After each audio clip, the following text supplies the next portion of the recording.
what I want to do is introduce our guest speaker. But first, I want to say for the last 13 years, 11 years for the Wilmington group, 13 years for the mainline group, we've offered local writers a home and programming to help each of us better our craft, get published, and make relationships with other authors.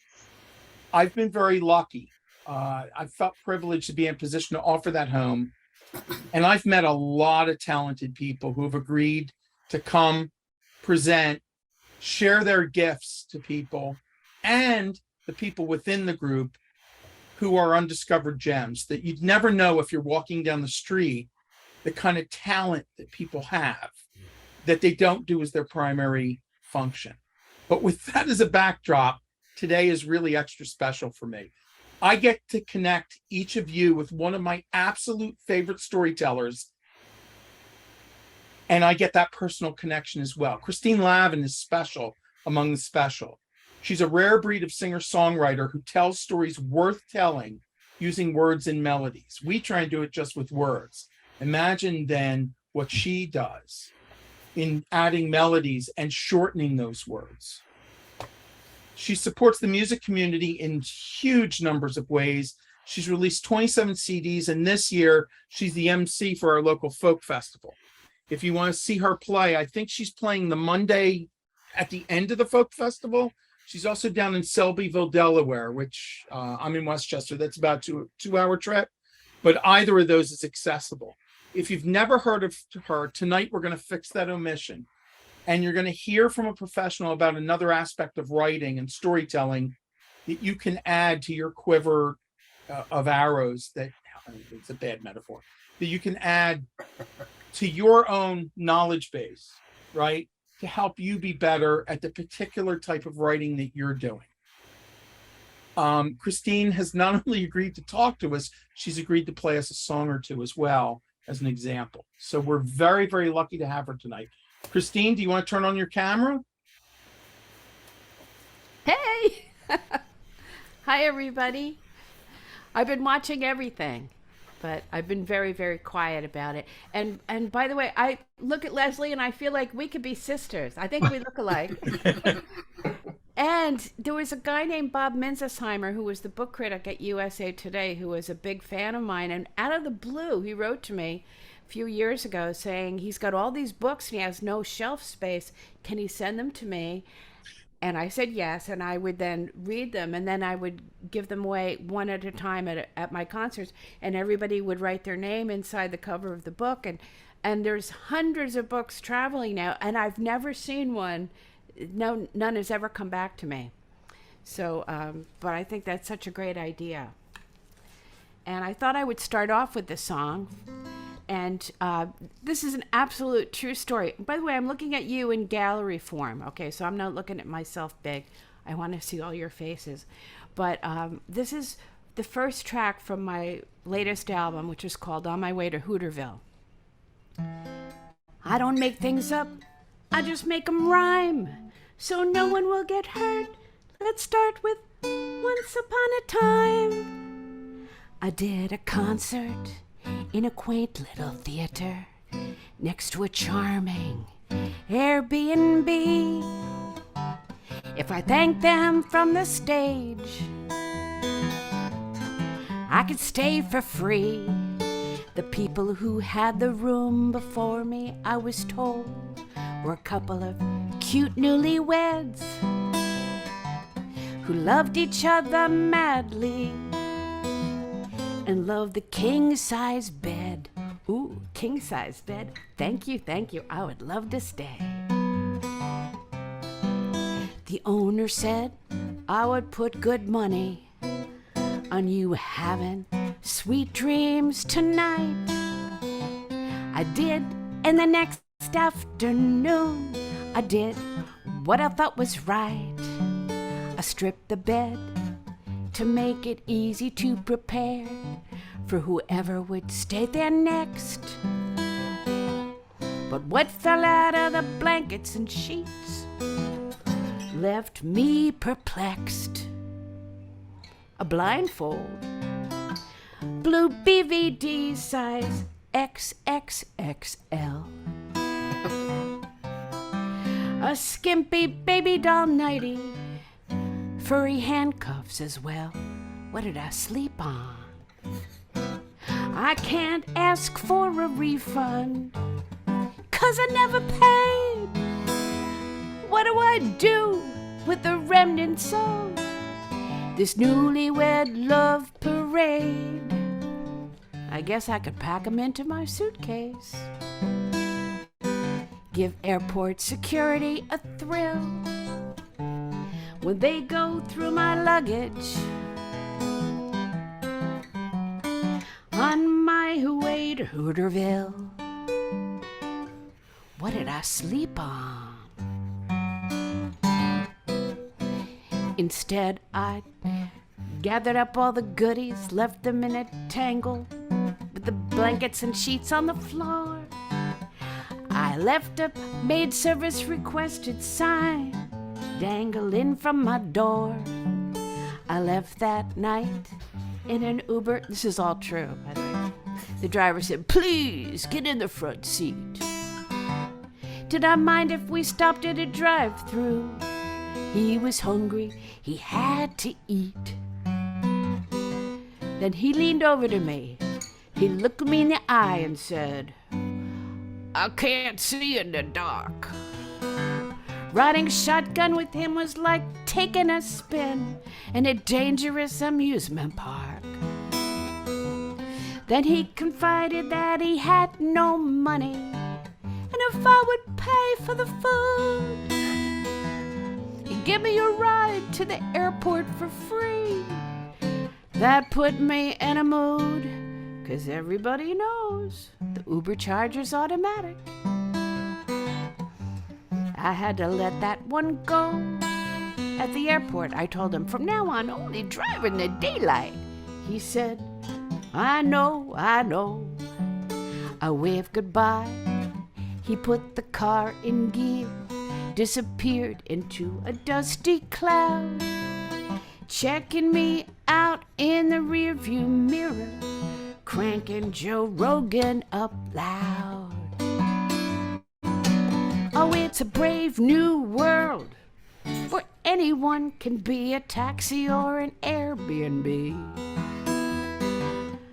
I'm gonna think twice next time I'm offered something free. Life can be one long journey, first up and all downhill. But for me, it's little adventures on my way to Hooterville. What did I sleep on? I can't see in the dark.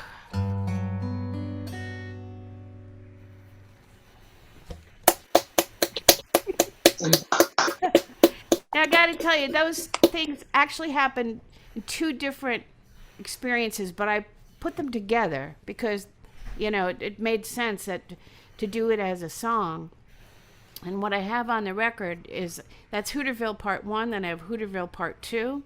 Halfway through the record, then Hooterville Part 3. And the stories are all true, and they get more and more ridiculous as it goes on. And some of my songs started out as things that I would say on stage, but I said them enough times where I started to think, this could be a song. And so I never know where song ideas are going to come from. But I don't know if this happens to you when a story idea, it will not leave you alone until you write it. And it's like constantly tugging on your sleeve. They write me. But that's what happened with that one. So, Christine, regarding that song, is Hooterville the reference to the mythical city that was done in the TV show or not? And when you start to write something like that, do you start it? Well, clearly what you're telling me is it started as a story and then became a song. Yeah, actually, when I first started writing it, I was on a train to Charlottesville. and I was saying on my way to Charlottesville. But Charlottesville became known for being the city where that horrible, uh, you know, sort of race riot thing happened, where that poor person was killed by a crazy guy, and it's actually a problem because Hooterville. I have 5 brothers, and they loved, Green Acres, and they loved all those crazy kind of shows. And I think of it's like Hooterville is to me is like a mythical kind of heaven. It's just this goofy place. Have you ever any of you watched that show, Green Acres? I mean, you just laugh. It's like the Three Stooges. You just laugh at it because it's funny, and I know but Green Acres. but people have asked me if it's Hooterville, like the bar Hooters, and I'm like, oh God, I didn't even think about that because I wrote it and recorded it pretty quickly before, and it was also during the pandemic, so I didn't have the opportunity to go out and do it in front of audiences. I was doing it just a few times online. So I've been thinking because I'm there's going to be a reading of a musical that I'm going to be doing in the fall based on my songs. It's all very new, and I'm not even supposed to talk about it yet. But I was thinking that these 3 songs maybe could weave through the show, so I've been toying around with the idea of calling it Scooterville, where everybody rides scooters. But then that's a whole other issue. So I'm looking for something that rhymes with Hooterville. It's not Hooterville. If anybody has any ideas. I just think it's so great that you guys all get together and talk about this kind of stuff, because folk singers do it all the time. And it really does help until somebody steals somebody's idea and then writes a great song and becomes popular with it. So when you do this, yours is different than what we do, right? We write a story, we craft it, we craft those words, we stick it in cement, and it goes into print in some way or whatever. But we're not performing it 3 times a week or 7 times a month. Do you go back and change yours? Mac Davis talked about the fact that he tries to rewrite In the Ghetto. I saw an interview with him. He said, yeah, I'm not done with that song yet. And everyone knows the song. He goes, yeah, I'm not done with it. Every day I try and go back and make it better.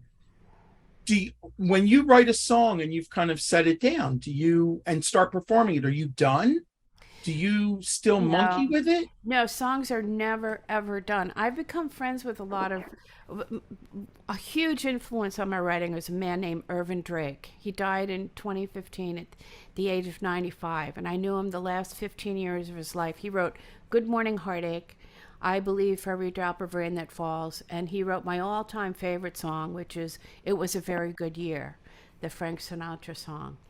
And he also wrote the musical What Makes Sammy Run, and somewhere in around 2004, they did a 3-weekend run in an off Broadway theater where he wrote 6 new songs for What Makes Sammy Run, and took 6 older songs out of it that he didn't think made sense anymore.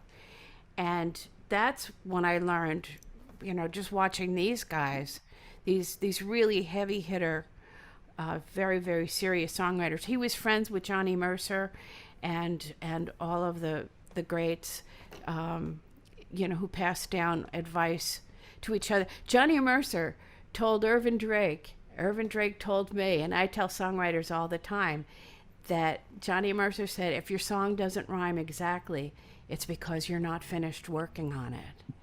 That there's no reason why you can rhyme time and mind when there's something like rhymezone.com that's so accessible.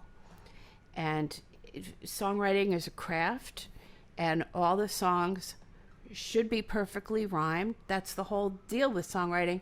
But believe me, it's there's so many songwriters who get mad at me. Have I ever told that to you, Hugh? Yeah, I was at that conference where you and James Keelhan were agreeing on this topic, and what's his name, Palmatier, was sitting behind me, disagreeing with both of you. That was in Bertha. Yeah. So, Well, especially Dave Palmatier. there's a lot of country writers who really hate that rule, and but I can look at my songs and I can tell I wrote that before I knew Irvin. I wrote it after I knew Irvin. Yeah. I think it's a great rule. Some of your songs, you push a lot of words into the same space where fewer words would naturally fit. Now, I laugh at that, right? Because I find that hugely funny when you do that. Has your opinion changed on that along with hearing about the rhyme, or you go, no, that's fair game. I can shove as many words as I can into that. Yeah, I think that as long as it works, and if you can do it over and over and over again. I mean, the pandemic has really hurt so many songwriters because we've been deprived from getting, I used to work on songs for a year, at least a year on stage before I would commit them to recording. And now I've got, my latest record out, I have a couple songs in there that I've never performed live. And it remains to be seen if that was a mistake on my part. We'll find out. That's interesting. Work on songs for a year, because writers may do that, right? But our feedback's very narrow. We're not performing in front of an audience and then getting all that feedback. Yeah, I got to tell you, though, my favorite kind of writing is completely edited down. Another one of my favorite songs is called When October Goes, which sums up an entire life in, like, I think I counted the words once. There's something like 70 words in the whole song. And it's an entire lifetime. And I could never write like that, but that's my gold standard. I'd like to tell a story about how I was commissioned to write something, and I have never been commissioned before or since. And does that come up with you guys? Have any of you been, over the years, I guess you've probably been commissioned to write things that are completely foreign to you? And as a business writer, I get commissioned to write things that I don't know about, but not for fiction. Well, what happened is I wrote a song in 1985 about baseball, a true story about playing a game of ball in Riverside Park, and it's a very funny song. And like 15 years later, people at Lincoln Center commissioned me to write another song about baseball, and they gave me almost an entire year to do it. But it was like waking up every day with a homework assignment hanging over my head that I had to write a new song about baseball. And I really very rarely make stuff up. But I used to sell Cracker Jacks in the Orange Bowl for the Miami Dolphins one season. And it's all kinds of crazy people sell stuff at stadiums. You got to imagine who supports themselves doing that. And so I came up with this idea that Lincoln Center loved. I said, I want to go find the oldest living Cracker Jack vendor at Yankee Stadium, interview him, write a song based on whatever his experience is, then have him come out with his Cracker Jacks and sell them to the audience or throw them or whatever. They go, oh, we love it. Call the New York Yankees. Tell them you have our blessing.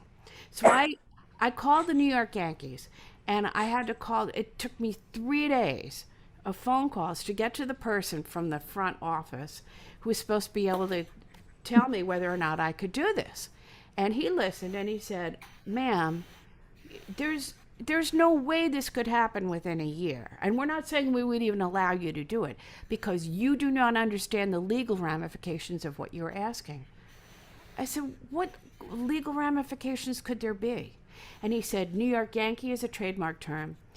Cracker Jack is a trademark term. If we let you do this, we would have to go through the song line by line by line with our lawyers, and this could never happen within a year. You do not understand the legal ramifications. So I said, I thought he was kidding. I said, well, maybe I could just write a song about how the legal profession is ruining a nice moment for baseball and music to connect. And he said, oh yeah? Well, maybe you should write a song about me hanging up on you. And then I took it a step too far. Then I said, excuse me, is this George Costanza I'm talking to? Because George on Seinfeld, worked at Yankee Stadium. Right. So that shut that whole thing down. I ended up writing a completely different song for it. But the night before the event, I had a brainstorm. I thought, the New York Yankees cannot prevent me from making up a story about a Cracker Jack vendor. So what I did was the next day at the big event, Lincoln Center, I sang this I did the song I wrote for them, and it's a good song, it's a keeper, but I sang this new one with just the words in front of me, and the audience loved it. And this has become one of my most popular things, though I hardly ever do it, so I hope I can get through it now. But it's called The Legal Ramifications of a Cracker Jack Vendor Who Works at Yankee Stadium. His name is Joe. He sells Cracker Jacks at Yankee Stadium. Her name is Flo. She's getting kind of hungry. Think, I'm gonna get me some. Oh, it's been a long time since Flo ate Cracker Jacks. She forgot about the free prize. She starts chowing down and does not know a plastic yo-yo is hidden inside. Flo starts choking on the yo-yo. People sitting around her all say, uh-oh. The man behind her does a Heimlich maneuver. Yo-yo shoots out like a bullet from a Luger. Yo-yo hits an old lady yakking on her cell phone, paralyzes her temporarily. She falls over the railing and screams, oh, what's to become of me? Not that sad. She was a criminal on the 10 most wanted list. She even stole the tickets to this baseball game, so let's face it, she won't be missed. A seeing-eyed dog picks up her cell phone, gives it to his owner. Dog thought it was an old bone. The blind guy calls a pal Timbuktu. He calls his wife, his girlfriend, and his bookie too. People sitting near the blind guy start yelling they're sick of his yakety yak. But he don't care. He keeps on talking. He tells his dog to attack. Oh, the seeing-eyed dog bites a tiny baby. Don't worry, doesn't hurt it that much. But the mommy gets mad. She lunges at the dog. She gives him a great big shove. The dog lands on a man eating a bowl of chop suey. A Japanese tourist here to cheer Matsui. Japanese guy's allergic to dogs and cats. He starts having asthma and a heart attack. People sitting near him start yelling, somebody get the medics and tell them to bring a defibrillator. But it broke last week in the clubhouse in an unsuccessful attempt to revive an elderly waiter. Just then Derek Jeter hits a foul ball into the section of the stands. As luck would have it, the ball comes down in the Japanese guy's hands. Just for a second, the stadium is hushed, followed by a tremendous rush. The crowd pounces on the Japanese guy grabbing for the ball. It jump starts his heart, he doesn't die after all.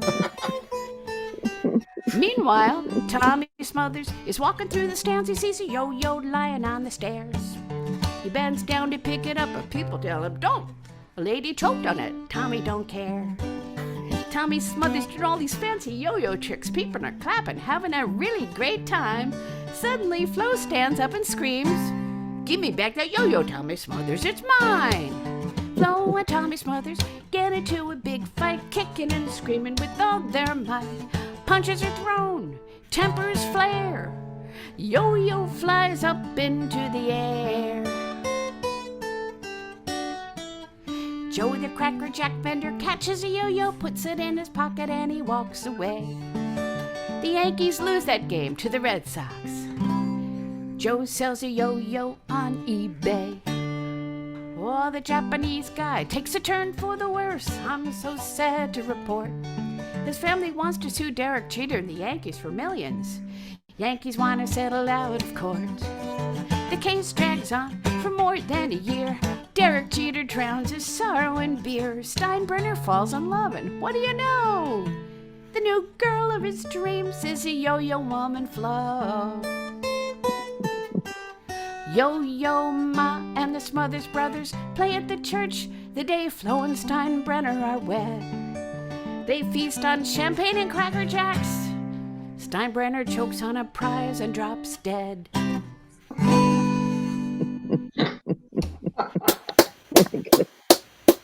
So I once got an email from a lawyer who was in an audience when I sang that song, and he said that there's 41 potential lawsuits in that song. He said, and that's not even including the inappropriate cultural appropriation when I have a Japanese guy eating chop suey, which is a Chinese dish.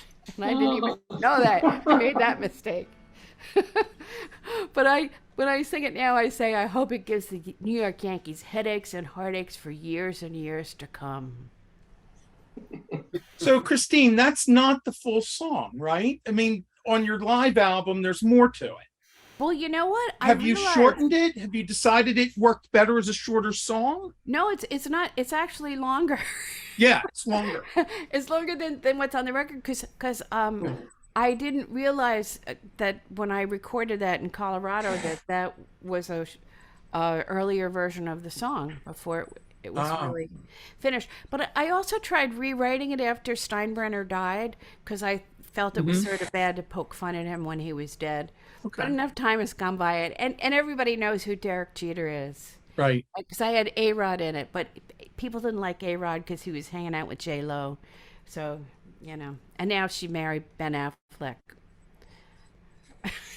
So there's two things going on in that song, right? There's a story, and there's the way you worded the story. Can you tell us a little bit about the difference between those two? Because you said that you rarely make things up, but that is made up. Yeah, and that was such a huge surprise to me that I would even do that, because I don't do that. Most of my songs are really grounded in reality. I find I love watching Dateline and all those horrible shows where people die, because it's so much more interesting to me than fiction. That, you know, the world is so nutty right now. But in that one, I just wanted it to fit together as sort of a word puzzle, and yeah, I was afraid at some point that I would lose the audience, but luckily I don't think I think people can follow the thread of it all. But my favorite line is "Yo Yo Ma," and the Smothers Brothers play at the church when Flo and Steinbrenner are wed. that really cracks me up. So did you, when you write, do you write a song immediately that it's immediate, or do you write a story first? Because a lot of your songs are stories. Do you write the story first and then make it into a song, or do you write the story as the song right from the very beginning? Or, you know, I don't really consciously, this is why I can't really teach songwriting, because to me it's a very mysterious process. But one of that I think is one of my best songs is called "Waiting for the B Train," and it's a true story. I was waiting for the subway, and there was one woman at the end of the platform, and she was screaming for me to come and look, because there was a puppy on the tracks that she said was breathing, and she wanted me to jump down and pick him up. I knew I could jump down on the subway. I didn't know if I could climb back up. And so that's the only reason why I didn't try to jump down and save the puppy. But all these people ended up being, you know, all debating, oh, it's moving, it's alive. Oh. And finally I called this guy who had a briefcase. He looked like a real serious guy. And I said, what do you think that is? And he says, what, you mean that wig? It was a wig. And the whole time, everyone was, and as soon as he said it, we all knew, and we all were so embarrassed that we were thinking of risking our lives for a wig. And then you had to think about the poor woman who was wearing the wig when a train came and, you know, the wind pulled it off. But I didn't write the song till almost 8 years later. And I remember I was backstage in Durango, Colorado, and the opening act was supposed to go on for 20 minutes. And he was on 50 minutes and still going. And I was pacing. I was just, because it was a Sunday night, it was like the last time you want to have somebody, you know, go on too long. And that popped in my head, that whole story about the wig on the tracks. And I wrote it that night when I got back to my hotel. But it was 8 years later.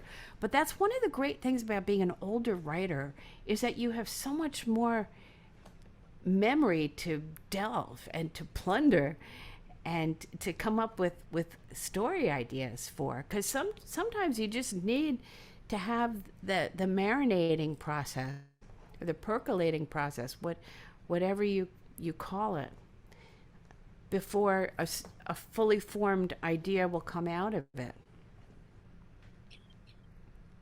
When you do this, when you do your writing, we all kind of know the story of Paul McCartney talking about Yesterday, and he Scrambled did the eggs. melody first with scrambled eggs. Do you have a lot of things that you use when you're writing as kind of placeholder words as you're writing, or is that not? Tell us a little bit about that, because what you're doing is very different, right? We're used to picking the right words. You have additional complication going on. You've got a melody, and you've got a rhyming scheme and a cadence. Well, I can't read music, and so I'm an unschooled musician, and it's always been. This is why I started as a waitress at the Cafe Lena in Saratoga Springs in 1975, because I didn't think I had what it takes. I don't have a great voice.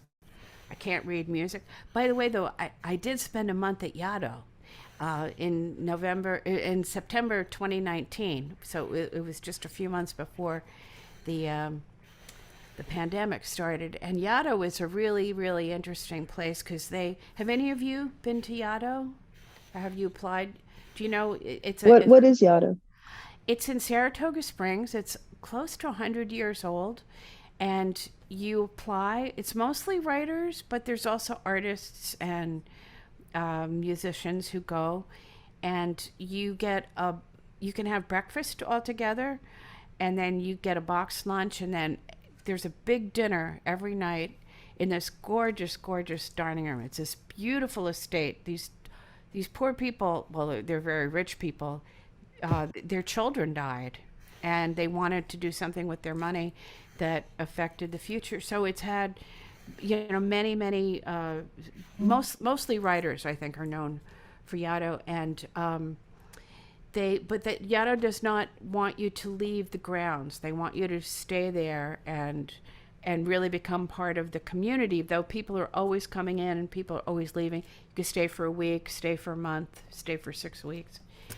And I went all 4 Mondays to the open mic at the Cafe Lena, which is in Saratoga Springs, and I encourage Yaddo writers to come with me to read at the open mic, because it's such a great way to get feedback. And none of them would ever come, because they were so dedicated to staying on the grounds at Yaddo. But I took a whole bunch of pictures when I was there, and I have like a whole thing that I send to writers who are interested in it, because I had my own little cabin in the middle of the woods with air conditioning and a little kitchenette, and I could sing and play. I ended up writing 3 songs in the month that I was there, which is way ahead of my normal schedule. But Yaddo's not for everybody, because you have to be sort of social. If you really keep to yourself, it's not the best atmosphere. That's why I haven't gone back. I haven't applied to go back. And once you get into a place like Yaddo, it opens doors for many other artist colonies you can go to. But if any of you are interested, Gary has my email, and I can tell you all about it. Does anyone have? I have lots of questions. Does anyone have any? I don't want to monopolize it. Hugh had his hand up. Oh, let's see, Walter. Yes, Hugh had his hand up first, though. Oh, go ahead, Hugh. Thank you, Walter. What amazes me regarding the Cracker Jack song is that it's a very, very complex story, and you did it the night before you performed it. And so my question is related to Gary's. Did you write it out as a story in prose and then make it fit? Or did you just write it as lyric and get that done that night before? No, or whatever. Yeah, because the version I sang at Lincoln Center was not this polished final version where I can just look at the camera, because I don't have the words in front of me. It took me a long time to memorize because there's not a lot of logic to it. But it did start out life as a song, and it was complete surprise to me. And I just thought, I mean, I've never been commissioned before or since, and it's just so funny that I ended up getting 2 songs out of it instead of one. Thank you. Okay. Walter? I'll take my turn now. You're telling stories. You're a good storyteller. One of the things that we as writers face, particularly those of us who write poetry, we're trying to do similar things to what you're doing as a songwriter, but somebody else is going to do the performance. Do you have experience of other people performing your pieces? And, how does that work? How does that go for you? Well, it's interesting because this musical I'm going to be working on is going to have a cast of 4, and I'm not going to be in it. And I'm thrilled at the idea of not being limited by my skills that I have to have, Broadway people are built for the stage. It's like I think of Patti LuPone as the Broadway huge. equivalent of the people. 7 foot tall basketball player. But it helps so much when other people start to perform stuff, because Sutton Foster, who's on Broadway now in Music Man, did my song Air Conditioner, which I wrote in 1980, and she found it on a record. She was trolling through iTunes, and she was doing a warm weather song in the dead of winter, and she was using phrases that she associated with warm weather. One of the phrases she used is air conditioner. And I have a list of over 100 little theater girls from around the country who've tracked me down because they want to sing Air Conditioner because Sutton Foster does it. And the thing is, whenever I have it in 3 different keys, and I always send it to them for free because I thought folk singers were poor until I met actors. Oh my God! When Irvin Drake was doing his thing, his update of What Makes Sammy Run, and it was all equity. What the actors were paid so little, it didn't even cover round trip subway fare. Wow. And that was equity actors. So, but I also believe what Gary says about, investing in yourself and going to events where we have to pay, because then you meet really serious people who are doing it and doing it for a living. Yes, Vince? Yeah, I'm not a musician, so I don't know what the answer would even start to be for this question. So you have all these albums out, you write all these songs, but you don't read or write music. So how does it get written? I spend a small fortune paying people to do it, and I have a songbook that I've updated. It's actually it's a bootleg because the company, I wouldn't re-up that with them, and so they've destroyed all my songbooks. And I actually have a memoir that I wrote 11 years ago that it ended up winning the Deems Taylor Award. Deems Taylor, not James Taylor. 43rd Annual Deems Taylor Award from ASCAP, and for excellence in writing about music. But I think what really got me to win that award was because of my favorite part in the whole book. I have 1,000 songs I've played on the radio as a guest DJ, and I've heard from DJs around the country that when they're too busy to put together a show, they'll go to my list because they know that that every song is good. And that's one of the things whenever I get my foot in the door, I try to get another musician's foot in the door, because nobody has one CD on their shelves, just like nobody has one book on their shelves. And we have to sell ourselves. It's so different now. I started out 1981 making vinyl albums, and it would take a year from the first recording to when it finally comes out. And now something happens if you don't sit down in front of your laptop overnight and put together a little video. It's old news. So it's a whole new business now. I don't know how much that's affecting printing on demand and stuff like that you guys have to deal with. But I'm sure it's different now from when you started, right? You've written a memoir. You write tons and tons of songs. I remember seeing a flyer that was kind of a flyer booklet on Pluto for that wonderful song about Pluto. Yeah, I got a D in astronomy. Ugh. And I have a recording. It's on one of my records. It's Neil deGrasse Tyson introducing me and singing that song, and I got a D. But I always tell the audience first thing, I got a D, in case I get lost, then they understand. What do you find, since you've done all three of those kinds of writing, how is it different or how is it the same for you? Because most of us haven't written songs, but we've written some kind of story or book or something. You know How is what? that different or the same? Before I get to say, there's one thing that I've been doing, and I bet a lot of you do this too. You read the New York Times, and then you go and you write a comment. Are a lot of you comment writers in the New York Times? Well, because I'm working on this musical, and I have a director and I have the head of the theater who don't know me very well, I thought, what's a way I can really show them who I am? And I thought, whenever I write comments, it's like it's spur of the moment, and I really focus on it, and I want to keep it really brief and really airy. You never want to have a big block of, words. And the other night, I went just from 2 nights ago to September of 2021, I had 79 comments published in the New York Times. And of course, it's not really like getting published in the New York Times because I don't use my full name, and lots of people do.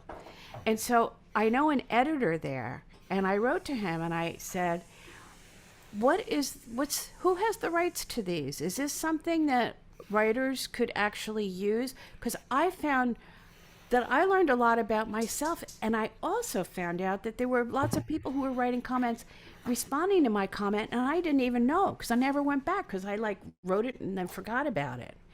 But I think that there's something there that that can be a great exercise if you do it every day. Find the one article that totally gets you charged up, send it to the Times, and they don't print everything because sometimes you can't be self-promotional, stuff like that.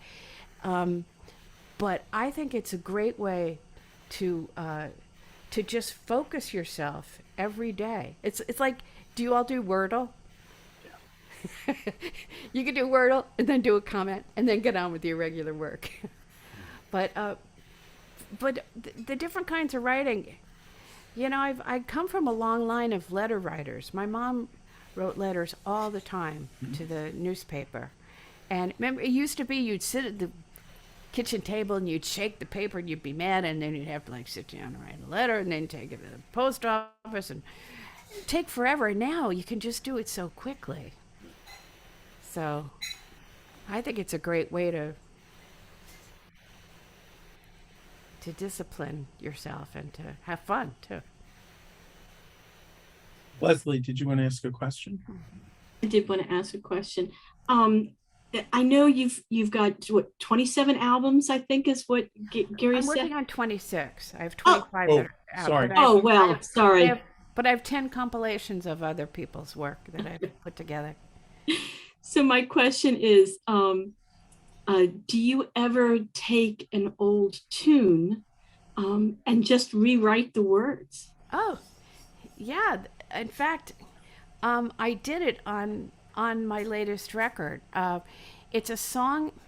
When I was at the Cafe Lena in 1975, Bob Dylan took the show on the road called the Rolling Thunder Review, and Lena figured out where they were rehearsing. This is before the internet or anything, and it was all hush hush. They would just show up in a town, do a concert, move to the next town, do a concert. And she called every hotel and every motel on Cape Cod asking for Howie Wyeth. He was the drummer. She wouldn't ask for Bob Dylan, knowing he wouldn't use his real name. And she kept getting no, no, no, no, no, no, no. And then she got an operator, said, let me check his room. And she came back, she said, he's not in his room. Would you like to leave a message? And she said, no, I would like to make a reservation. So we traveled overnight, and I was an entourage driver for the first week of the Rolling Thunder Review. And I wrote a song about Ramblin' Jack Elliott because I watched him backstage and how he had to be on in the show very early, because if he wasn't, it was a problem, because people would say Bob Dylan sounded just like, or they'd say Jack Elliott sounds just like Bob Dylan. No, it's because Bob Dylan sounded like Jack Elliott. So they had to put him on first so they'd see the influence that he had. And then for the rest of the show, he'd be backstage and wandering around and just waiting for the big finale. So I wrote the song about him, and I never mentioned his name in it because I felt, I'm just a driver. And but 45 years later, I was never that happy with the music because I felt the music was too happy, because it was an unhappy experience for him most of the time that I was watching. So I just changed a couple of chords and gave it sort of a slightly yearning kind of feeling. And that's the only time I've ever done that, though. It's just in that one song. But you do update your lyrics. If we think of Sensitive New Age Guys and all the times I've heard it, you're always adapting that. Yeah, because things do keep changing. And I have a song called What Was I Thinking? Right. And it's had probably 25 different endings. My current ending is still about Ginny Thomas, the wife of Clarence Thomas, because I can't believe that she still hasn't testified. And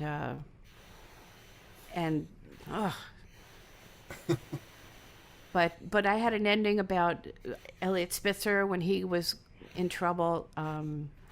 My favorite ending was about Dick Cheney when he shot Harry Whittington in the face.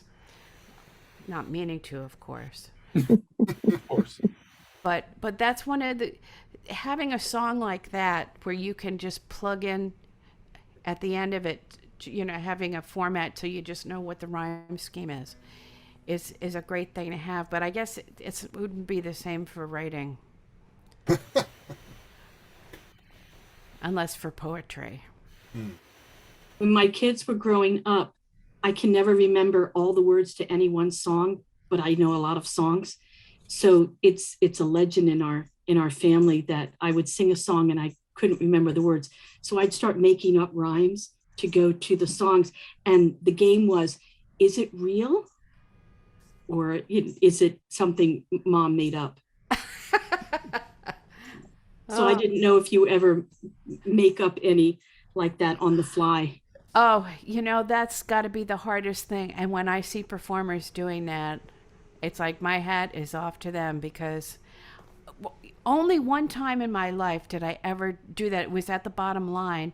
It was a show with the Four Bitchin' Babes, because I'm a big believer in this whole idea of having 10 authors in one bookstore. Boy, is that a great idea.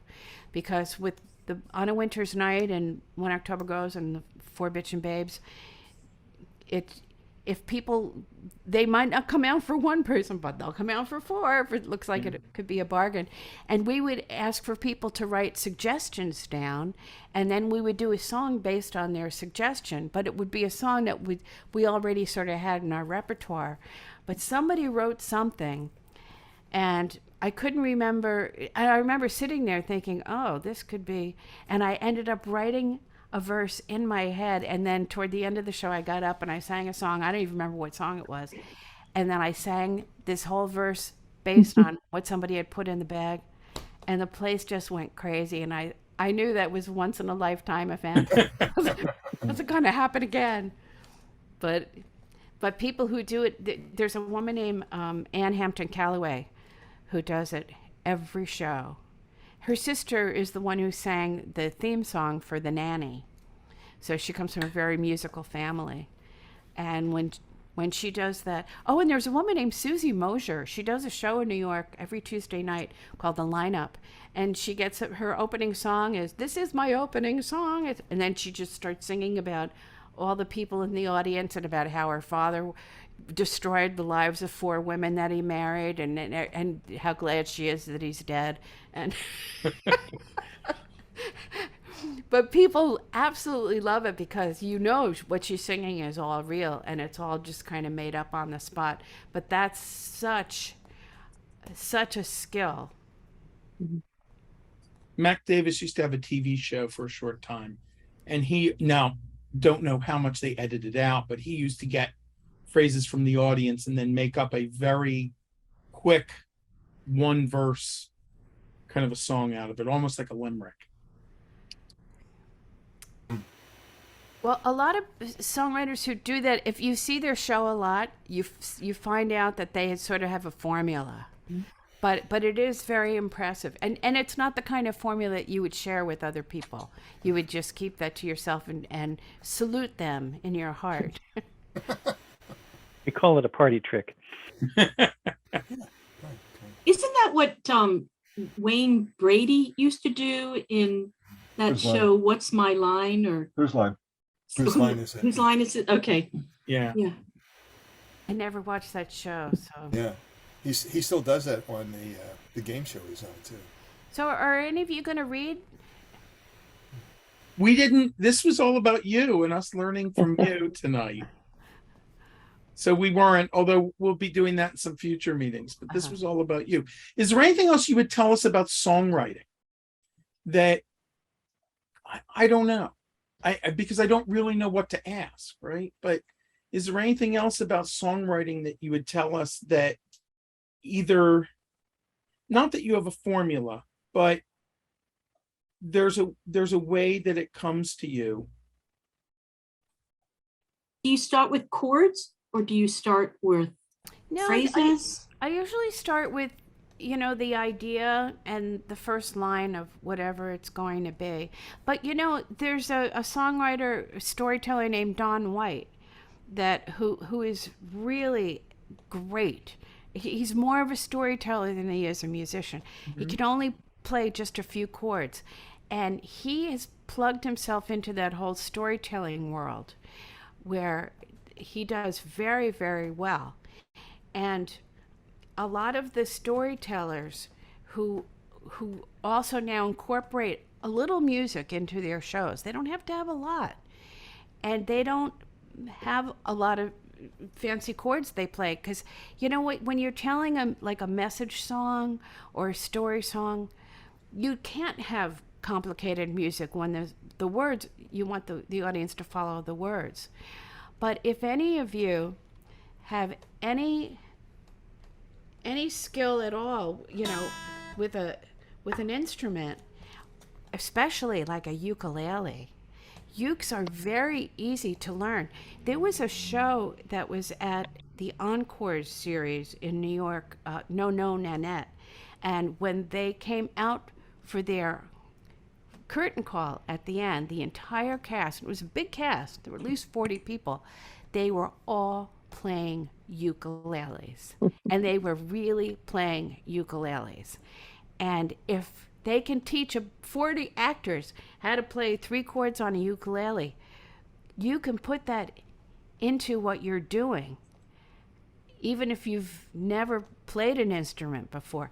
And there's a guy, his name is Jim Beloff. He and his wife Liz, I've been to their house. They live in Connecticut, and he's got an amazing collection of ukes. And George Harrison actually visited his house because George Harrison was a real uke guy. Yeah. And there's a guy named Jake, whose last name I can't pronounce. Jake. Zimbarukuruku.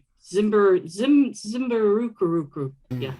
That You guy. got it. Yeah, that guy. Shimabukura. There you go. Yeah. And man, he can play really, really fancy stuff on the uke, but you don't have to.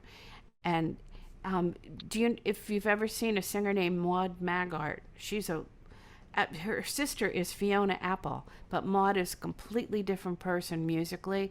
She loves the songs from the 1920s and 30s. And I saw her do a show where she just casually picked up a ukulele and strummed it so perfectly that you would have thought she was this uke goddess, because she's also gorgeous and has the most beautiful voice. And it made and it's the only time she did it in her whole show. And she would also read things. And so you can get ukes for really, really cheap now. They even make one called a fluke. And it's called fleamarket.com. That's the name of the website for all things uke. And he's got all kinds of uke songbooks now. And Hugh O'Doherty, do you play uke? I play a baritone uke, which is a little bit larger, and it's the top 4 strings of a guitar. So I don't confuse myself with the chord shapes. It's still like a D chord is a D chord, that sort of thing. Ah. Yeah. And our granddaughters like to play that one too. Yeah. I lead a ukulele jam online. You do? I do. Sometimes twice a month, once a month, and then a couple other people, but it's every Thursday. And we have some people that it's really, I tell people ukulele is so easy to learn, hard to master, but easy to learn. And you could have a little one, you could have a big one. I just got one that there's a group, about 4 or 5 people that go about a half hour away every Thursday during the day, and they have kayaks, and they bring this certain kind of uke that we have that's waterproof and heat proof, and their sheet music is all laminated, and they paddle down the creek and they play their ukulele. And there's this one guy in our group, his name is Mal White. Anybody know the name? No? Okay, that's okay. He's from Ireland, and he was in bands, and he always has stories. And so he plays, but it's more about the stories that he tells while he's playing the ukulele in the background. And I can see how that could be a wonderful addition and framework around telling a story, is just playing the ukulele in the background. You know, the uke that you have might be the fluke, because they are waterproof and they're made out of plastic and they're really cheap. Oh, she's gonna go get it. It's Look at that. wasn't cheap, but Right. Kind of a Les Paul. yeah.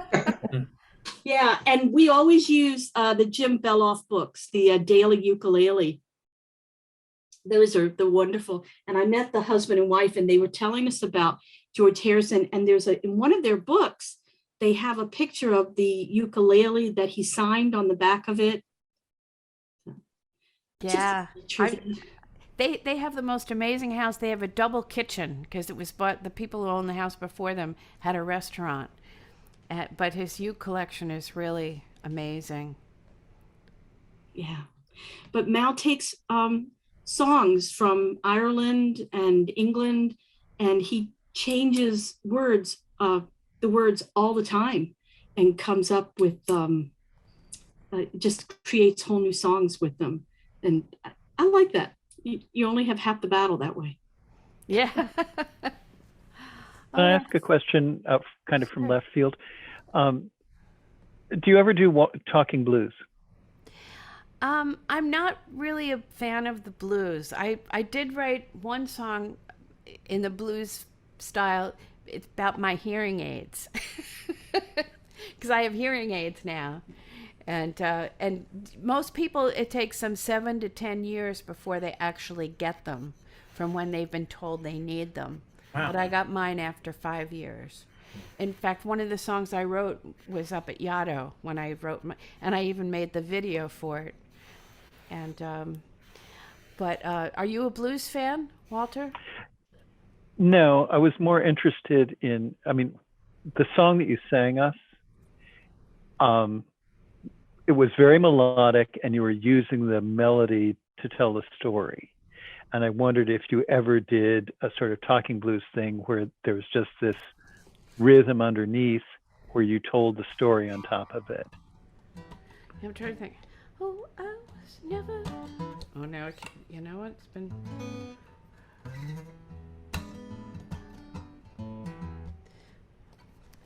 You know what? I can't even jump into the song. It's been a long time since I've played it. But yeah, to me the blues just sound sad, and I'm just too happy a person. That's a nice thing. Yeah, but the blues is really easy to learn because it's a pattern. You know, Right. I'm so embarrassed that I can't. I did not mean to put you on the spot. Yeah, but I how just could you wanted to ask remember the question. all of your songs, right? I mean, Well, you know, I'm starting to have trouble with it. Starting to have my senior moments. So I think that's one of the reasons why I'm really looking forward to having other people sing my songs. And I think, and especially because when we're all older, and you have fewer years ahead of you than you have behind you, I think it's really important that we start documenting the stuff that we've done so that people who, you know, your relatives coming up will be able to really know you through your writing. And you should also, and you know, this is, I mean, sort of a weird thing to bring up, but both, you know, Fred Astaire had very, very strict rules about filming his dance routines. He always wanted the full body on the screen. He never wanted close-ups of hands or feet. And Dr. Seuss also was very, very strict about never letting his characters be used to be sexualized because it's stuff for children. And both of them died, and both of them had widows who didn't see it the same way. And some of their stuff has been used inappropriately. I remember there was a commercial for Fred Astaire. He was dancing with a vacuum cleaner, and the only way to make that work was doing close-ups of hands and feet with a vacuum, and because it was taken from that hat rack video that he did. And I was outraged when I saw it because I knew he would never have allowed that, but his widow did. And you want to think about the stuff that you're writing as if you want to put any restrictions on it, what can be done with it after you're gone. Because if you have greedy relatives who see you as a, you know, potential source of income, what's to stop them if you don't have it planned out ahead of time? so that brings up an interesting question, which is you perform, you're sometimes on the radio, you're a lot of different places where people, maybe the company putting you on is recording it, other people are recording it. How do you end up feeling about the fact that someone else may be distributing, in addition to your CDs, right, that you control more of? Well, you know, at this point, it's like we're just happy to have our stuff out there, and I say yes to everything, and except I do have someone who's going to look over my will and say that my songs cannot be used in commercials for nuclear reactors, stuff like that. Not that might happen, but I think, I mean, it's really weird to think that for a lot of people who create, that your stuff is much more valuable after you die. And you know, you can either think about that and do something about it while you're still here, or you can just let it go and just whatever happens. But Martha, you have your hand up. I have two quick questions. The very first thing I ever wrote, I was 16, and it was the words for Exodus by Ferrante and Teicher. And people weep when they hear the song. Is that allowed? Can you write a song using someone else's melody underneath? Oh, you know what? You are allowed to write a parody of a song that already has lyrics, but if it doesn't have lyrics to begin with, you have to get permission. Now, I say this, but I got to tell you that I wrote lyrics to the Final Jeopardy theme song, and I never asked for permission because I figured they'll say no. So I just figure, oh, in folk music, we'd rather apologize than ask permission. But True. I was actually on Good Morning America when Alex Trebek was a guest host, and they asked me to sing my lyrics to him. So I thought, well, they know about them, but I think nobody ever actually went and checked. They all assumed that I'd gotten permission. Okay. So, well, has it been performed? No, it's just, but from my point of view, it's brilliant. But it's the only song that I've ever done like that ever. I'm a poet, and I believe very much in rhyming, and it just worked. And it was the muse came upon me at the age of 16 on this one thing. But Wow. I have another question real quick also is, you refer to yourself as a storyteller and the other people who are storytellers. Is there such a thing as an organization of storytellers? Is it national? Oh yeah. Don White has been plugged into it. There's a guy named Bill Haley. And yeah, there's like real rock stars, and they make a lot of money. They make like $5,000 to $8,000 a performance. So I just love that idea that these people who just stand there and tell a story with their voice draw so many people in and make so much more money than folk singers who think they have a skill. So are they doing like conventions or Yes. conferences? Yeah, and a lot of them are down south. And I could say that because I did shows with Don White for like 9 years, and so we really became good friends. I just love the guy to pieces, and I was hoping that when he got drawn into the storytelling world, that he would draw me in, but that it didn't really happen. But if you just Google National Storytelling Conventions, and because it's quite. Have any of you performed at any of those? No, but there's it takes a while to work your way up in the in that but world. you'd be able to spend time talking with people, or at least hearing small speeches or whatever in the groups. It's wonderful. Everything is storytelling. Movies is storytelling. Songwriting is storytelling. And to just strip it down to its bare essence, and to have one person on stage and surrounded by thousands and thousands of people who are holding their breath, just waiting for him. And Don would have, during the pandemic, he would have these weekly shows on Zoom, and I got to see some of these storytellers, and some of them are really sketchy characters. They don't really fit in the rest of society, but boy, they really shine when they get an idea. And what I love the most are the ones who just make stuff up, because I don't do that. I have to be inspired by something that really happens. But when you see people, so Leslie, you know about this? Oh, I know about no, Terry put one in the chat, but my kids grew up listening to Bill Haley, and we still quote his stories and songs. Just wonderful. And I think of John McCutcheon as the same kind of story writing. You know what? My brother-in-law is John McCutcheon's road manager.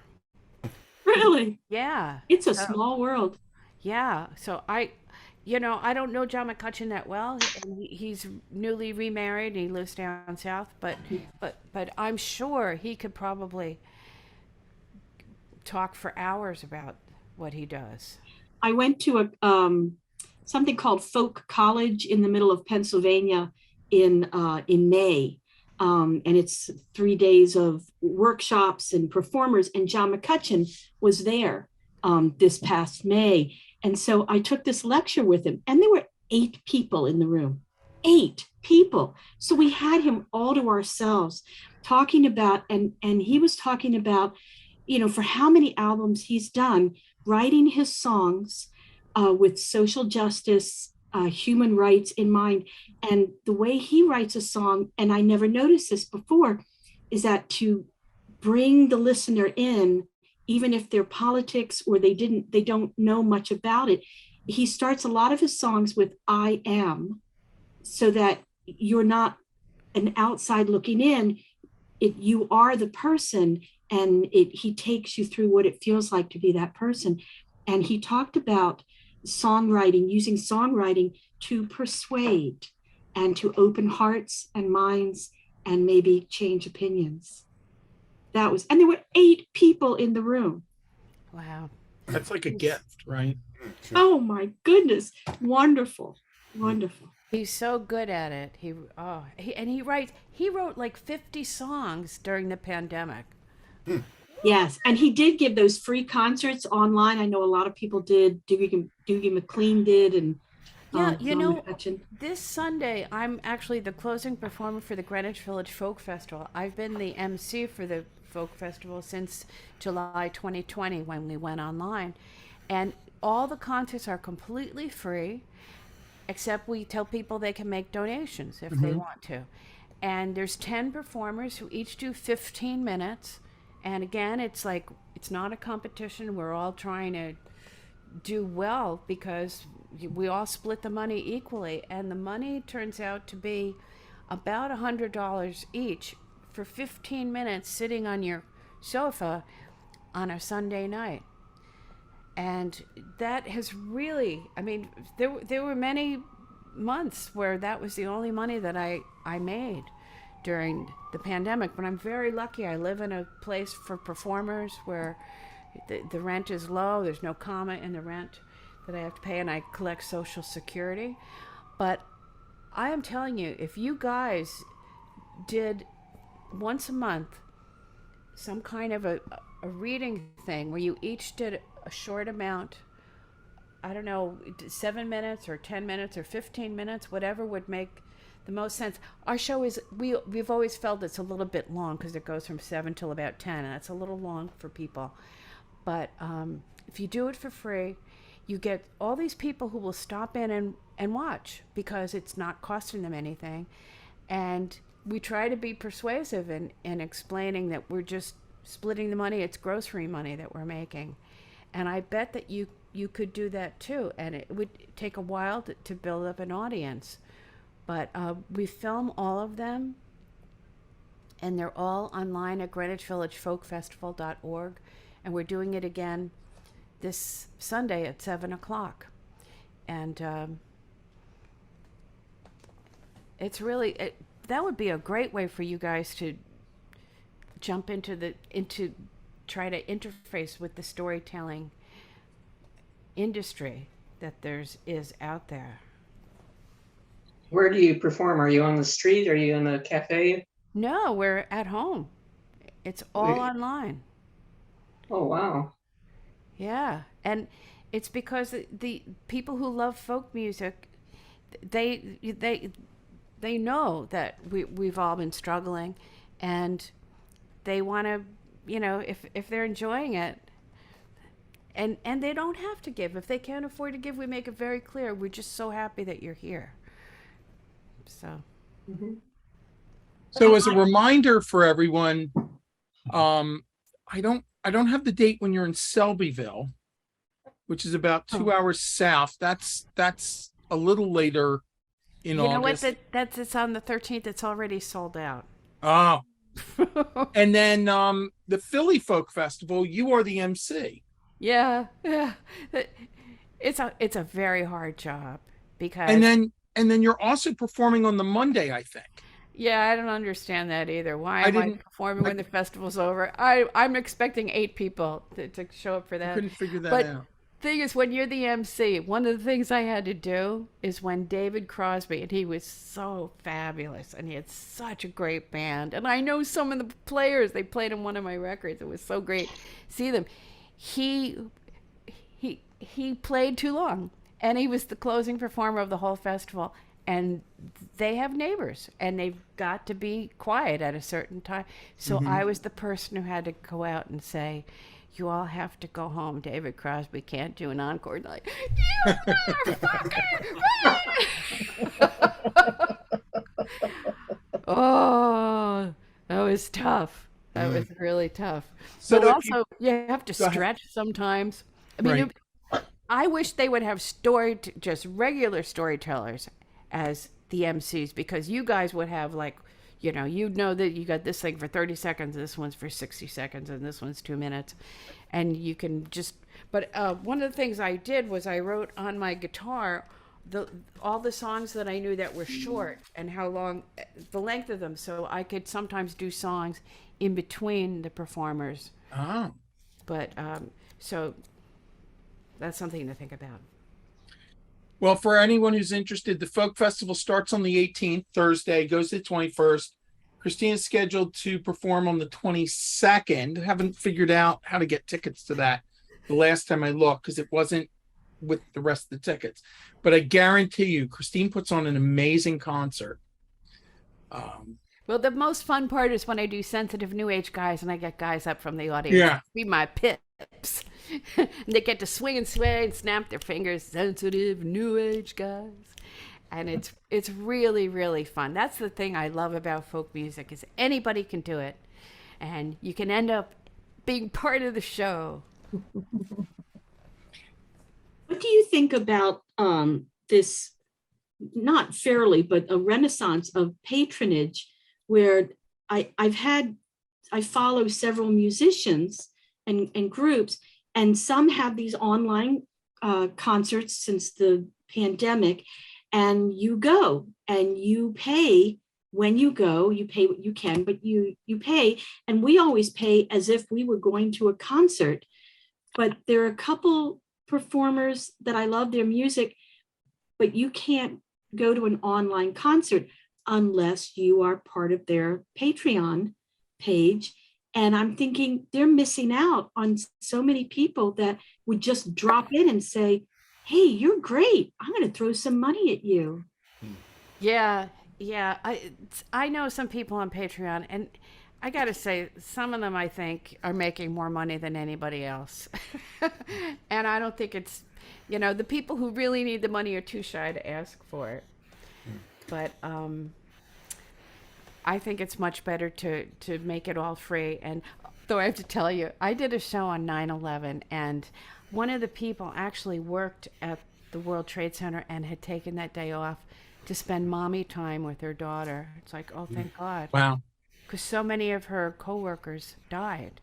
And we had Kate Taylor with her group, the Ukuleles. Have you ever seen them? Oh, they just play 3 chords, and people go crazy because it's Larry David's ex-wife and it's John Belushi's widow. They're really funny. But what happened was, and we made it free.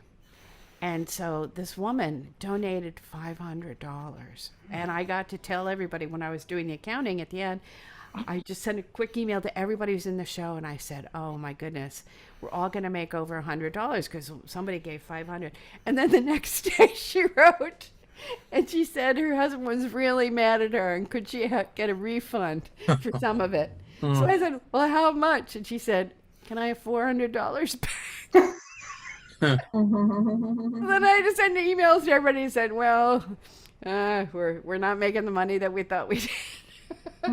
But I just thought it was so funny that this woman was so carried away by the whole thing, and she was so generous. And then and then of course, because it was all through PayPal, and PayPal takes a cut, so it ended up being really much less than what she tried. But yeah, do a lot of writers do that, do the Patreon route? Yeah, I know several. I follow 3 different writers with Patreon. Not musicians, but regular writers. Just writers. Yeah. I don't know how many people in here have a Patreon set up. Nobody?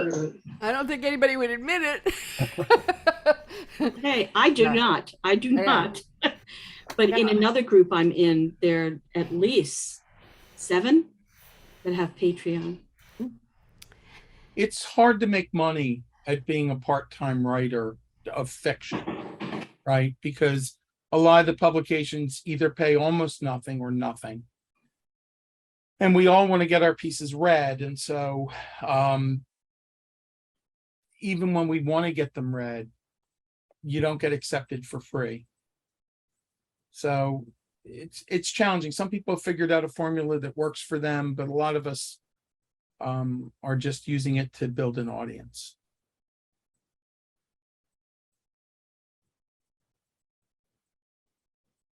You. Yeah, I had just one other question, Christine. You were talking about how Sutton Foster and then loads and loads of other young ladies wanted to do the air conditioner song. And do you, when someone does one of your songs, has it ever happened that you've actually learned something about the song that you hadn't thought of before? And would it change the way you would perform it? You know, I haven't been in the audience that often when it happened. The one time it was at Carnegie Hall, and it was Andrea Marcovici, and she was going to do my song, "The Kind of Love You Never Recover From." Right. Yeah. And but the thing is that I didn't know, and I had sent her a song by David Roth called "Rising in Love," and she did that song in the show, and I was so much more excited that I made that connection for that song than I was for my own song. And so that was a real interesting thing, because I feel like I have a heart of a producer. But the funniest thing was that I had this purse with me, and I used to carry a lot of change around. I don't know why. And somehow all my change fell on the floor. And it was just before she was singing my song. And she had me stand and wave from my seat, which was such an exciting thing. Carnegie Hall, Andrea Marcovici, singing with an orchestra. And the whole time she sang the song, this stranger sitting next to me was going, "Pick up your money! There's money on the floor. It came out of your purse. Pick up your money." And he knew I wrote the song, and he knew what a big moment it was, and he couldn't stop himself from getting me to pay attention to the change on the floor. So that's that's not what you wanted to hear, I'm sure. But Well, but thank you. Does anyone have any other questions for Christine? Just a quick one. You said earlier about rhymesomething.com, and Rhyme Zone. Rhyme Zone. So Steve was right. It was Rhyme Zone. Okay. Yeah. Oh, so you haven't been there? No, never heard of it. Oh, it will give you rhymes. It'll give you synonyms. There's a thesaurus there. It'll give you half rhymes, which I just can't even believe they would do. But since that's so bad, it's like bad writing. They don't give people half rhymes. Half rhymes, like pudding. Like when you say half rhymes, what do you mean? What's that? Well, it's like assonant rhyming. It's like time and mind. Yeah. Like okay. Near rhymes. Yeah. Yeah, near rhymes, which it's like, and I have to say that ASCAP has these songwriting competitions every year, and where they give thousands of dollars away. And I have been so disappointed, because whenever I'm a judge for a songwriting contest, I always give higher scores to the people who do exact rhymes, because that, to me, is what songwriting is all about. And the stuff that ASCAP is giving their money to, it's just blasphemous. That I can't believe that they're even considering them songs. But I think they're trying to be more inclusive or something. They're trying to spread a wider net. But so your concert in, did you say Sellersville? Probably. Something. Selbyville, Delaware. Selbyville. Do you do both simultaneously, Zooming and as in online and in person? Well, that is actually a benefit for a venue that's going to be built and open next year in the summertime, summer 2023. Right, I think right on the ocean. Do you know anything, Gary, about that? The venue they're building? I don't. When I found this from your site where it was listed, but when I go searching, there's no easy way to find tickets. There's no easy way for anything other than the info at listeningbooth.com. and I'm writing them to try and figure out. But well, no, you know what? You can get in because I told them, I said, you always have to save a few seats because there's going to be some last minute people who are going Right. to show up. So you'll go on my list. Oh, you're awesome. Thank And you. Leslie, where do you live? I live in Broomall. How far is that from Lewis, Delaware? From Delaware, I can be in Wilmington in an hour. Well, it's actually 90 minutes south of Wilmington. Yeah. Oh, cool. And Not terrible, but it's a little bit of a drive. no, I love Delaware. It's a small wonder, really. It is. That person earned a lot of money for coming up with that phrase. They did. They did. An agency probably earned like $30,000 for that phrase. And when I was this big, in my 20s, and I'm not 5 feet, you can't tell that. I used to have the T-shirt that said "Small Wonder." But it's sold out. Yes, it's sold out though. Yeah, but I can get you in. So if any of you, If that's your plan, Leslie, then we may as well drive together. There's no reason. What is the date? it's the 13th. It is August 13th. International Left-Handers Day. And I'm left-handed and I play right-handed guitar. Me too. And say Dave Van Ronk was also the same. He was my teacher, and he said, "Your left hand will always be slightly smarter than the average guitarist, but it's offset by a right hand that's slightly dumber." So I do want to encourage you. I can tell you that I own probably 14 of the 25 albums that Christine's released. I'm a little embarrassed that I don't own all of them, but there are 2 or 3 diamonds on every single album. I talked about my 3 songs, Aaron's Radio.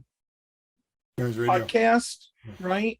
I talked about that, and the way I actually connected with Christine was I wrote her and said I used one of your 3 songs as one of my 3 songs. Christine also did the event, and it's very interesting to hear what Christine picked and why and the story behind it. And it's just an amazing podcast.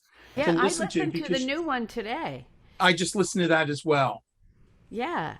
So it's again, I'm of this frame of mind where I'm more interested in what I'm leaving behind than what I'm creating new, and to have an hour long or 45-minute long radio thing where you talk about your 3 favorite songs, what a great thing to have, Where's that? I have to look it up. It's Aaron's Radio. It's called Hold on. Aaron's Radio.show. And his name is Aaron Gobler, Gobler. And he says it's not your 3 favorite songs, your 3 most meaningful and memorable songs, and why. And then he will ask you, and he will listen to them a bunch of times. It's a great show, and it's so few people listen to it, but eventually they will, because it's that good. I just put the link into the chat. And 2 things here. One, it's very interesting listening. The stories that come out of it, because remember, there's a story behind that song that's meaningful to that person for a reason. So it's interesting to hear that, people doing the storytelling spontaneously. The other thing is, any of you could participate in this. Aaron would be very happy to have you choose the 3 songs and do the 45-minute or 30-minute discussion with you, along with the music. And you'd be helping Aaron out. Yeah, So- and I'm the first musician who he ever interviewed. Yeah. It's all regular people. And to me, I listened to Gary talking with Aaron, and I guess you guys haven't met, have you? Other than online, that's the only way I've met No, Aaron. they don't really know each other, but No. they were talking like as if they were brothers, and they both have this love of music, and they're dads, they got kids, and I was so fascinated by it. So thank you, Gary, so much for choosing one of my songs and for bringing me into that whole world. Christine had, like I said, every album has 2 or 3 diamonds. All of them are great. There's 2 or 3 diamonds. Well, And thank you. you're missing something amazing if you don't listen to some of her albums. That's all I can say. The kind of love you recover from is by far, it's one of the 3 songs I chose. It's Christine's. It is by far one of the best pieces of songwriting I have ever heard in my life. Yeah, and when I wrote that song, the first time I ever played it was during a sound check at a big theater in Connecticut, and I noticed a man in the doorway, an older guy. I mean, it was really big. It was Tom Rush's show, and I was just doing 10 minutes in the show, but I wanted to hear how it sounded to sing that song into a microphone, and I did, and then I went out to the lobby to look at the merch. And this guy came over to me who was in the doorway, and he goes, "That song you wrote about the love you never get over, what record is it on?" I said, "Oh, it's not on any record. That's the first time I ever sang it." He goes, "That's my life." I have goosebumps thinking about it. He goes, "That's my life. That's my life. I love this girl. She was 20. I was 21. Her parents wouldn't let her marry me. And I think about her every day." And I said to him, "How old are you?" And he said he was 76. And I thought, oh my God, here I am thinking that I'm writing a song, from my 30-year-old perspective of this heartbreak I'm going through. And here's a 76-year-old man where he just felt like his whole life was played out in that song. And I had no idea. It's because an amazing storyteller can take the experience of one person, make it so identifiable by others. It's a rare skill, right? Most of us can do it, and we do an okay job at it. Christine does an amazing job of taking these experiences. Because I'm a blabbermouth. And later, I'm going to send all of you guys a list of my favorite Christine songs that you should listen to. But I want you to go to my website and play the song Irvin and Edith. He's the guy who wrote It Was a Very Good Year, the Frank Sinatra song. And she's the woman who inspired him to write Good Morning Heartache. And she's the second verse of It Was a Very Good Year. She was the girl when he was 21. She lived up the stairs with all that perfumed hair that came undone when he was 21. And it's a true story of their romance. It took many years for it to play out. Christine, do you want to play us one more song to close out, or it's okay if you're done? No, I will, but I don't want people to I feel like I should do The Kind of Love. I think that would be an amazing thing. Right. This way you won't have to go back and listen to it again. Just say, I've heard it once. No, they're going to go listen to it many times. Okay. I know a couple. She sits in a rocking chair, working puzzles. He watches TV upstairs. She's got a secret she's never let out. A man she thinks he never knew about. She hasn't seen him in 30 years. The mention of his name does not bring on tears. If you ask her, are there any regrets? She'll tell you no, but she never forgets. It was the kind of love you never recover from, even though she found another one to take his place. She never will escape the truth. At times like this, when the moon is right, when the air is foggy, like it is tonight, she'll think about what might have been if she had just held on to him. I know a man who's done it all. He sailed the oceans, climbed the mountains of Nepal. He lives high up on the avenue with a beautiful wife, lovely children too. But there's a woman he still dreams about, certain things he's learned to live without. If you ask him, are there any regrets? He'll tell you no, but he never forgets. It was the kind of love you never recover from, even though he found another one to take her place. he never will escape the truth. At times like this, when the moon is right, when the air is foggy like it is tonight, he'll think about what might have been if he had not let her slip away from him.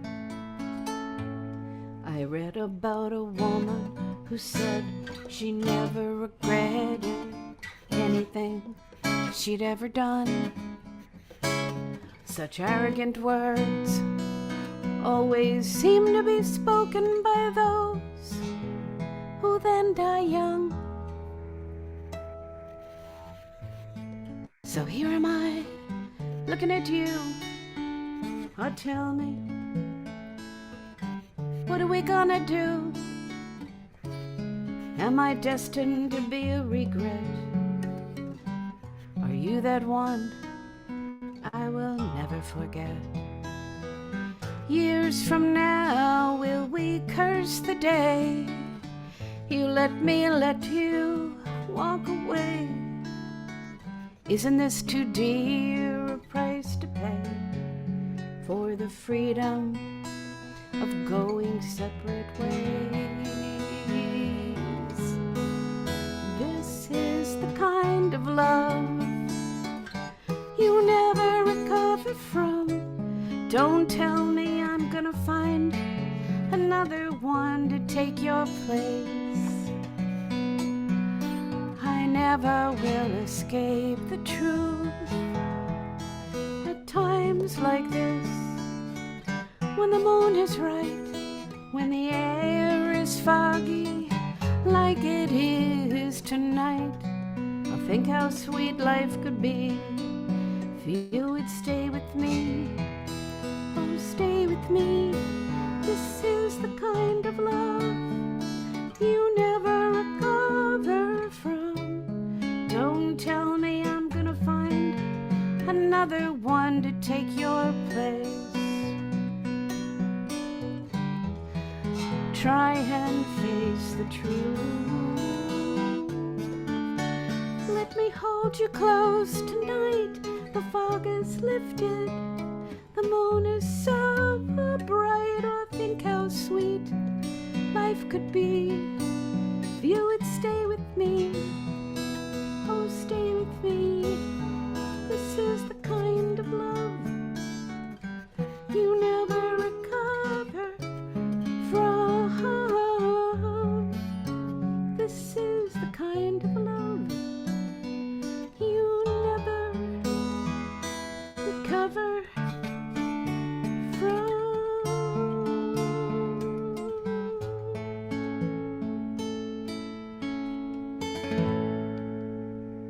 Wow.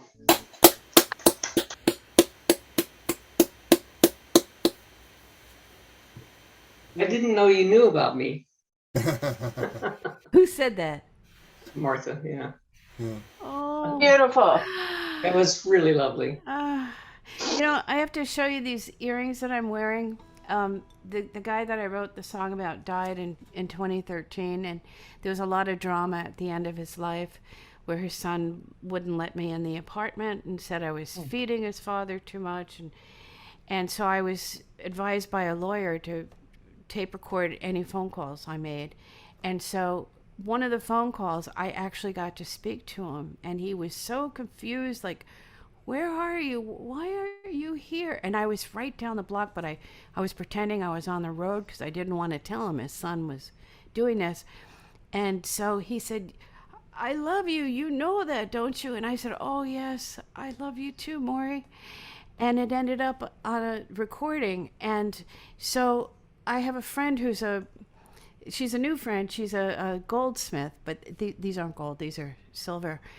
And with my recording mastering engineer friend, on one side it's the maybe if I don't know, I'm seeing everybody in like these little squares, but on the one side it's his voice print saying I love you, you know that, and on the other side it's me saying yes, I love you too, Maury.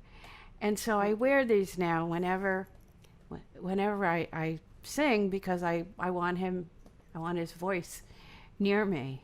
And I think that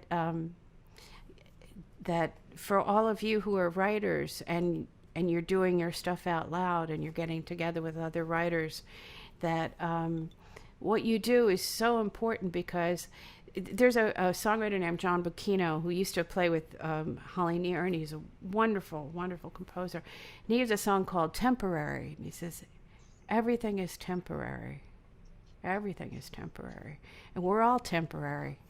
But I have these that will last forever. And these will be in my will. Look at the contrast in that storytelling, right? Between the first, the second, and the third song. And that's why I say Christine is just amazing at this.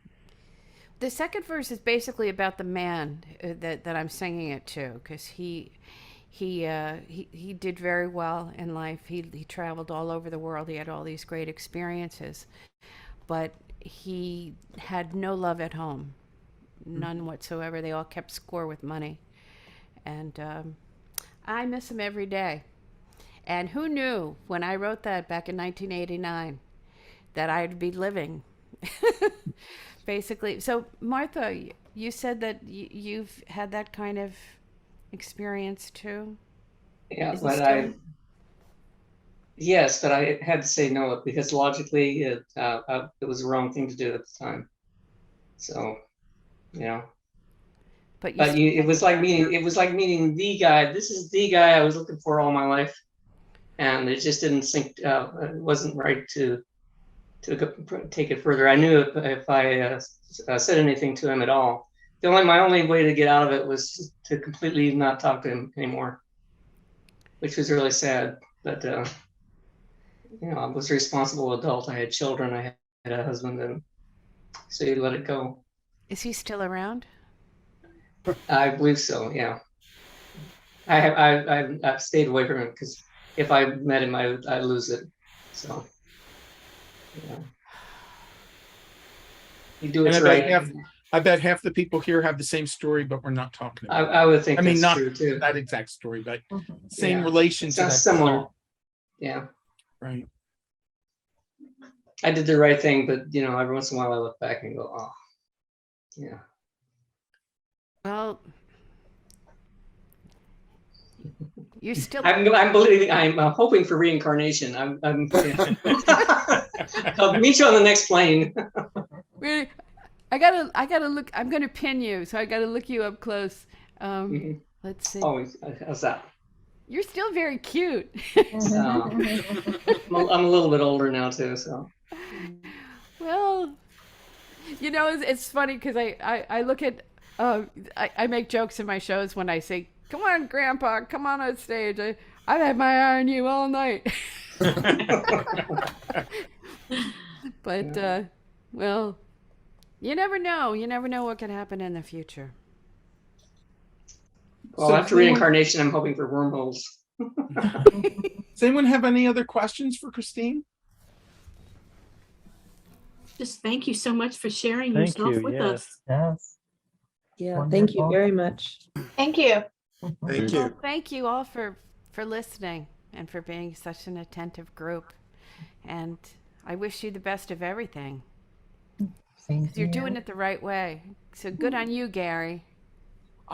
It's a privilege to be able to give people a home and to be able to do that. So that's how we all give back in different ways. And I'm inspired by them because they have writing that I would never have discovered if I hadn't gotten this kind of close connection with people, right? So if you all, starting tomorrow, you can look through the schedules and I'll have the other meetings kind of scheduled out for us and hopefully try and attend, try and pull other people into it and be good to each other. Remember that your limitation, you don't have to be in contact just during this meeting. You've all got a lot of knowledge. You've got something that someone else is going to need. You can ask someone else for help and you can offer help to them. And both things form this really tight bond because you're going to know things that someone else in this group needs to know. So anyway, I just have one Christine, more thing I want to say to Leslie. Yes. You bring your ukulele to the show, and I'll tell the promoters there that you're doing a song with me, and then we'll have to like learn something really quick, and I'll bring you up on stage and explain. The show is sold out. The only way to get her in was to put her. Christine, I'll drop you a note later about connecting because I said that Thank the you. offer for lunch or Oh. dinner is still open. I would love Great. to do that with you. That'd be wonderful. Everyone else, I thank you for attending and Thank you. and put yourself out there. You will get published. Put yourself out there. Take that first or second or third step to push yourself, and don't worry about the rejection. The rejection is just one step closer to getting accepted somewhere. That's right. Okay. Just a step along the way. Bye-bye. It is. Yeah. Thank you my- very all so much. My book, Later.